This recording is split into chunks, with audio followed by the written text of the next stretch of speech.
Hi, welcome to another episode of Mom Does It All. If you're looking for encouragement, empowerment, and uplifting in motherhood and mompreneurship, this is the show for you. I'm your host, Marta Spurk, triplet mom, certified success coach, and all things motivation extraordinaire. In this episode, I talk about how you can't wait to make your dreams happen, but you do have to be patient for them to come true. Sounds a little contradictory. It is a little complicated, but I'm going to share a couple stories to empower and motivate you to do what you love. Hey, have you left us a review or rated the show yet? I want to read another one and thank you so much for your support. Marta has a huge heart and tons of energy, and she wants mamas to feel fulfilled and successful no matter what their life circumstances are. She rounds up some great guests with relevant topics to moms and mompreneurs alike. Thank you so much, Kate Guerrero. If you haven't left a review yet, I would so appreciate it if you do. And now, drum roll. The winner of our very first Mom Does It All giveaway is Nicole Bolsinger. Congratulations. Thank you so much for participating. And I will be announcing the next giveaway next week, but meanwhile, stay tuned on my stories on Instagram for a sneak peek. I want to start this episode by saying how happy I am to be able to work with moms with what I'm doing, whether it be, recording podcast episodes or just interacting on social media and just in life, because everything I do, I have my kids with. And so, it's so fun to connect with people that understand your reality, even if they're not triplet moms. It's like once you become a mom, you join this little community, and because we get each other, even if we have different backgrounds, different cultures or whatever, like we're in this together almost. And it's important to be a part of something like that and to understand that you're not alone in the struggles and in the amazing times too, but more specifically in the struggles. And I've had several instances, especially when trying to schedule interviews or when partnering up with other moms, where it's like, oh my gosh, I'm sorry, I have to cancel last minute because this and this happened with my kids, or they were sick, or I stayed up all night. And I'm like, I totally get it. And actually, I have said this before, how I struggle with being on time, and I struggle with overbooking myself and overcommitting. And so when somebody else has to cancel on me, I feel like I totally understand. I'm almost a little bit glad, because I'm usually the one who has to say last minute, I can't, childcare is an issue, my kids are cranky or whatever, And so I totally get it. And it's amazing because when it's another mom, it's like, yes. And especially when building a business too. That's why I love so much to focus on mompreneurs with everything that I do, because it is different when you're a mom and you're trying to run a business and grow a business and launch a business, because not only is there the emotional side of things, because you're like 100% emotions most of the time, regardless of your personality type. Like, we carry our heart on our sleeve for the most part as women, right? And so it is different when handling a business, because we use so much our intuition, or at least we should take advantage of that. And then for the logical, reason part of things, it's usually a little bit more challenging, especially because of our, depending on your personality type. But anyways, I just wanted to start off by saying I am so happy to be a mom and to connect with other moms, because we just get each other, right? Even if we have differences and whatever, it's just like we're in this together. Basically, I just wanted to say that. And recently, I recorded an interview for the Bumpcast podcast, which has been so amazing. Through my podcast account on Instagram, I've been connecting with other podcasts, because usually I connect with podcasts that are focused on motherhood and mompreneurship, because this is what I do. But I kind of stepped out of the box and have been connecting with male hosts, on Instagram, and seeing all kinds of different podcasts that there are there with different themes. Like, there's a whole world out there, and it's always so fun for me to realize that there's a whole world outside of what I'm doing usually as I step into other things. And it's been really cool. And I actually connected with this mom. So it's a mom podcast, but it's focused on pregnancy. So every week she releases an episode talking about the different week in the pregnancy and, how your body is going to be feeling, how your baby is, kind of like those apps, and of course, in between, she has interviews with moms and talks about different pregnancy and motherhood topics. So she invited me to be on and obviously talk about triplet pregnancy and everything that I went through. But of course, I talked about my business a little bit too. And it was so interesting as I was talking about what I do, she kind of compared to what she does and says, it's interesting how there's so much information out there, and we have the opportunity of get educated on what happens to your body and to the fetus as you're pregnant. There's this countdown with the weeks, and everything that's happening. And then once you have the baby, you have these apps and you have all this information out there and the opportunity to be educated on the different stages and phases that your kid goes through as they're growing up. So there's like the benchmarks of, they're going to be sitting now, they're going to start rolling, yada, yada, yada. But there isn't really something like that for the moms. Like, we don't know the phases that we are experiencing as our kids are growing, and we don't really know what's going on inside of us. And I was like, oh my gosh, this is just so amazing that you bring this up, because it's so true. And now I have all these ideas in my head of developing something more specific that talks about what you go through as you become a mom, because it's usually something we don't pay close attention to. We just go through the motions because there's so much that we need to handle, right? With taking care of a baby, or 3 in my case. And this is everything that I always talk about. We don't take the time to get to know ourselves and to get to understand what's going on inside of us.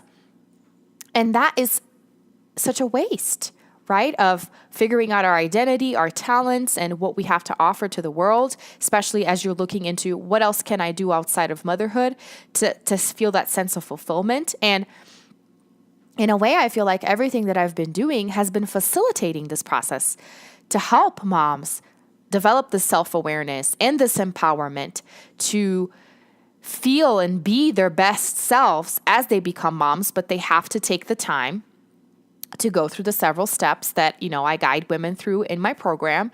And I am so excited for all the different things that I have lined up, collaborations with people locally, that I'm going to get to talk to moms in person and say, hey, what's going on inside of you? How are you feeling? Because usually we don't get asked these questions, or we don't ask ourselves these questions because, again, we're so busy taking care of everybody else. And among the million things that I have going on, which I usually do, I am going to be starting doing weekly Instagram lives with my good friend Devin Bassett. And I'm so excited about this one because we want it to be like a casual coffee chat between moms, where we talk about specific topics each week. And we are taking suggestions, obviously, if you moms want to hear something specific, and then you can hop on and contribute and talk about your experience. It's kind of going to be, like a little radio talk show, whatever, if you will. And we started it yesterday, actually. So we'll be doing this every Wednesday. Let's see if we can make it as the same day of the week the same time every week. But I'm so excited to do that because this is what I feel like is lacking out there, is these conversations, which is the reason why I started the podcast, the reason why I do everything I do. But to have moms feel like they're not alone and to be talking about these hard topics, to hear somebody else's experience and perspective on something that you are currently living for the most part. So this is what I want to bring. And especially when that host on that podcast, Shannon, talked about this, that moms don't really have this information, or they don't, get the support. This is totally what I want to do. And especially because after I did that 1 Million Cups presentation, one of the people that came up to me was a pediatrician that one of his suggestions was you need to collaborate with hospitals for postpartum care. And then I did lots of market research online in different Facebook groups asking, how was your postpartum support experience? And across the board, women were saying, crap. No support.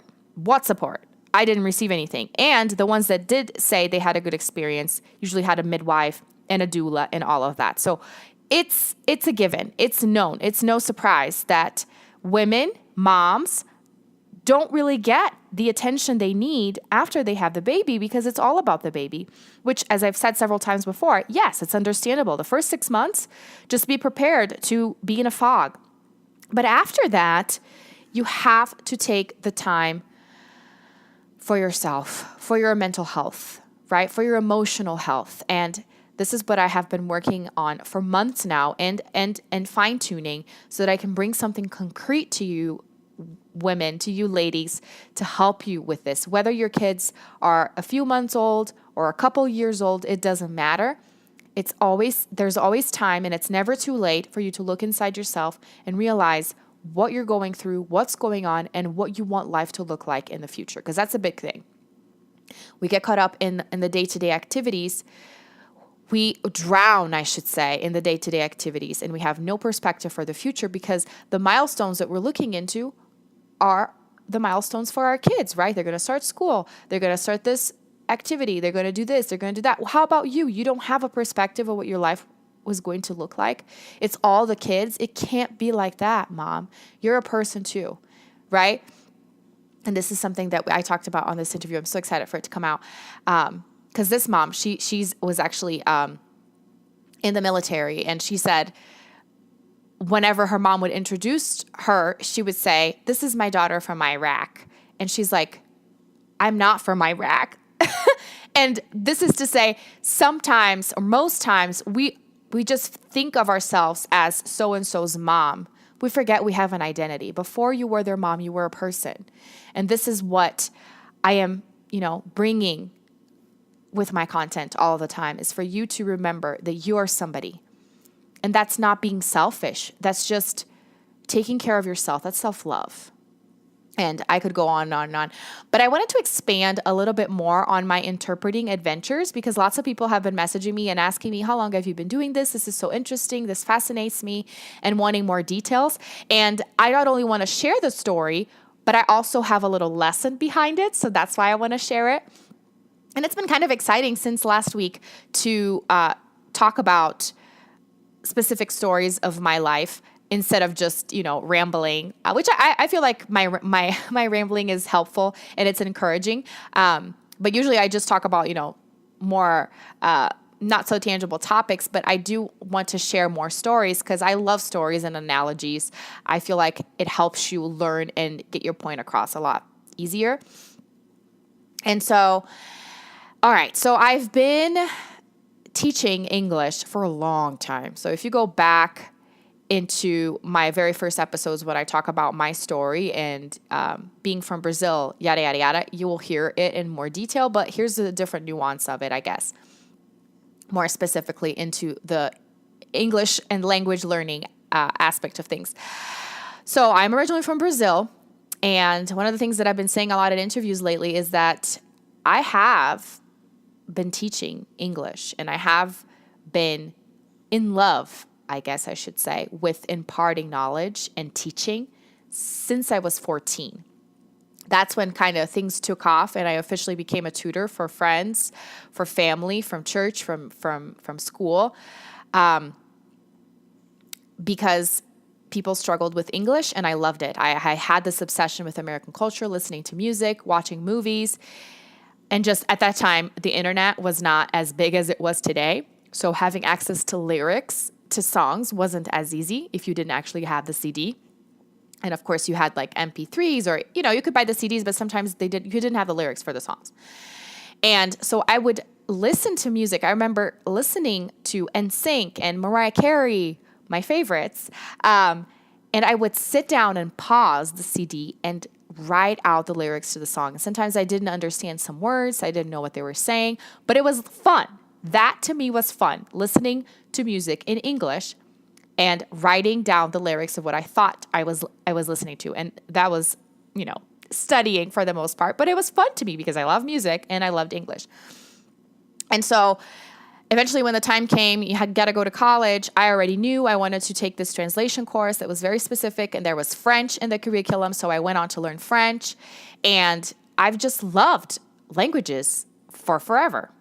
And another huge aspect of it too was that my mom, as a pastor, started connecting with American pastors, and they started coming to Brazil to teach at our church, and eventually I became their interpreter. I started coming to the US, to the conferences in the US. That's how I met my husband, and that's a whole other story in itself. But so when I did my bachelor's, it was focusing on translation, so written translation, and I didn't really get a lot of training as an interpreter because it was not part of the scope. They did talk about it some, but I just kind of learned as I went, and I was super used to doing simultaneous interpretation.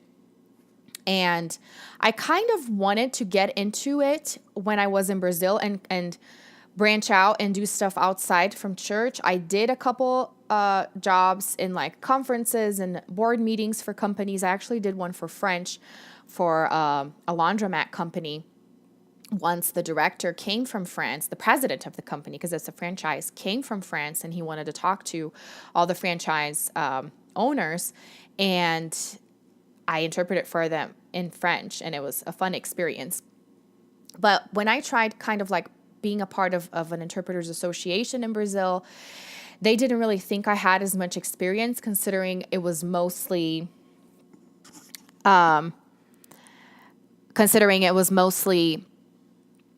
with church. And I remember kind of being frustrated with that because they didn't really think I could contribute or be listed in their stuff. But then I went on to get a different job, and then got married, then moved to America, got my master's in linguistics here, which was mostly focused on teaching English as a second language, which is what I was already doing anyways. And I kind of left interpreting in the back burner for the time being and was mostly focused on teaching, which I also love. But what happened as I was focusing on my coaching and all of that here in the US after having the kids was that I'm still very in touch with the Brazilian community here in Denver. And people know that I am a teacher, that I'm a translator. And so sometimes in Brazilian Facebook groups, they recommend me to do stuff like to do translations for birth certificates or whatever it is. And this one time, this woman found me and said, I need an interpreter to meet with an attorney. And I just want to, I can speak English fairly well, but I just want to make sure I understand everything. They understand me. And I agreed to the job. I went over to the attorney's office with her. And then she said, you should look into this, because when I was looking online, they pay a pretty good penny for interpreters. Are you certified? And I said, no, I didn't even know what that entailed. And this was like at the end of 2017. And so I started looking into what would it take for me to become a certified interpreter. And I came across the judicial branch's website for Colorado, and I saw that they had an orientation and a written test. That was the process. You did the orientation, you did the written test, and then you go into doing the oral exam. I was like, you know what? I'm going to register for this. You had to pay $200, but I thought this would be an interesting gateway into interpreting and getting myself involved in this area, because it's something that I know how to do. I enjoy it. And if it pays well, why not? Totally a firm believer in multiple sources of income. And so I did it. And last March, I took the orientation in the beginning of March, and the next date that they had for the written exam was like 3 weeks later. And it was kind of nerve-wracking because they need like 80% for you to pass. And it's a long test, and it's a lot of like big words. There's some legal, but it's not the focus. It's really an English test. And I mean, taking tests has been my life, with even coming to do my master's here in the US, I had to take the GRE. I had to take several examinations, and I'm a nerd. I love studying. If I could study for a job, I would totally do it, which I feel like that's what I'm doing anyways. With being a coach, is I'm constantly educating myself and learning and improving. And so I passed the written examination. That was last March, guys. And so the lesson here that I wanted to talk about with this story is that it took me a year to even get into the point that I am right now. But let me continue with the story. So I did this in March, and then I kind of never minded it because I knew I needed to study a lot more to take the oral. And the next oral that they had at the time was last June. And I was like, I'm not even going to take this test because I can't go take jobs just yet. The kids are little. I'm probably going to wait until next year, which is right now, because then they're going to go to school and everything. And so I kind of never minded it and went about my own stuff with coaching and all of that. And then in November of last year, I got an email saying we're doing a free 2-day session on how to prepare for the oral exam. And I was like, okay, I'm going to do this because now they're almost going to start school and I can get into it. And I did the sessions, and the next date for the oral exam is in April right now. But the teachers really, really liked me, and they said, oh my gosh, you're really good. And they ended up taking me on the roster as a non-certified interpreter. And so I started taking jobs. So in January, they introduced me to the team of all interpreters in all the counties here in Colorado. And they said, Marta's Portuguese interpreter. If you need her, get in touch. And like the same day, literally, I started getting emails and phone calls saying, can you be at this court to do this and to do that? And at the same time, I sent my resume to like interpreting companies and agencies here in Denver. And they took me on because I said, I'm in the process of becoming court certified. So everything came together for to help me with credibility and to get my foot in the door. And so I've been doing all of these jobs, but this is the point here. It took me a year to even get to where I am right now. And it's not even something that I'm doing every day. With being an independent contractor, it's not something that, it's not set hours. But still, I'm doing stuff every week. I'm bringing in money like that. And it's something that I really enjoy doing. Essentially, I'm getting paid to talk, which is perfect for me. And I was just thinking about this because, as I've been telling my family about all of this and, how much money I'm making, they're like, that's amazing. And, you started this a year ago. Who knew that you would be doing this? And dude, if you think a year, it seems like such a long time, every day. It's just, it seems like you're not getting anywhere. But if you just take small steps into the things that you want to do, which goes back to what I was saying before, as moms, sometimes we don't look into the future. We don't think about where we want to be. But if you do that, that's not to say that tomorrow you're going to do something crazy, but you're just taking those steps. A year from now, you can be in a completely different position if you just put yourself out there. And that's what I did. And I didn't wait until my kids started school. You see what I mean? I started before. It didn't happen right then, but it was in preparation for when they could go to school. And now I have this extra source of income. I'm still continuing with my coaching. Everything that I have been building for the last 3 years with my coaching is flourishing now that I'm meeting people in person and reaching even more women and moms and helping them. So I want today to be this message of you have to start right now with what you have in your heart, because it's going to take a while until it really manifests and unfolds. It's a process, right? And then you're going to have to be patient once you start. So it's kind of contradictory, right? Because it's like, don't wait to start. Start right now, but that's not to say that it's going to all happen right now. You're going to have to be patient as you take the steps. So I would love for you that are listening to me right now to connect with me and tell me, where are you in terms of following your dreams and taking steps towards something? Have you started it? Are you halfway in your journey? Have things started manifesting for you already after doing something for a while? Maybe a year, maybe more. I would love to hear your story and to even show your story to other women and tell your story to other women so that they can be encouraged to take these steps too. Be encouraged today. And don't forget, You can do everything. You already do everything. Moms do it all. And yeah, have a great rest of your week. Thank you so much for joining me today. And as usual, I hope you were left encouraged, ready to take on the day, the rest of your week. And don't forget to connect with me. Find me on social media. Tell me your story. Tell me what you're all about. I would love to connect with you. Until next time, bye.